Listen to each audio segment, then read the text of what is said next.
დიასპორის საკითხებში საქართველოს სახელმწიფო მინისტრი კონსტანტინე სურგულაძე უკრაინაში სამუშაო ვიზიტის ფარგლებში იმყოფებოდა. მან ზაპოროჟიეს ქართული ეროვნული ცეკვის სტუდიის წევრებს მუსიკალური ინსტრუმენტები გადასცა. ხარკოვის ქართულ ეროვნულ კულტურულ საზოგადოებას საქართველოსთან არსებულ საფეხბურთო გუნდს სპორტული ფორმები, ხოლო საკვირაო სკოლას წიგნები და საბავშვო ლიტერატურა. მოგვიანებით დონბას პალასში გაიმართა შეხვედრა დონეცკის ოლქის ქართული დიასპორის წარმომადგენლებთან.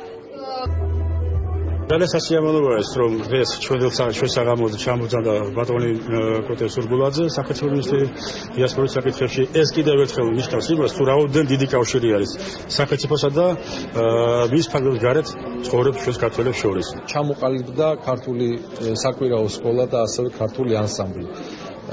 ბავშვებმა მოიდომეს ძალიან მაგრად, ძალიან კარგად იცეკვეს, ძალიან კარგად იმღერეს და შექმნეს საოცარი საღამო. ეს ხო მართლაც ჯადოსნური საღამო ყველასთვის, ვინც ამას ესწრებოდა. ჩვენ მაქსიმალურად ვეცდებით იმას, რომ თითოეულ მათგანთან ჰქონდეს ისეთი კავშირი და ისეთი ურთიერთობა, რომელიც გამოადგება ჩვენს ქვეყანას და რომელიც გამოადგებათ მათ.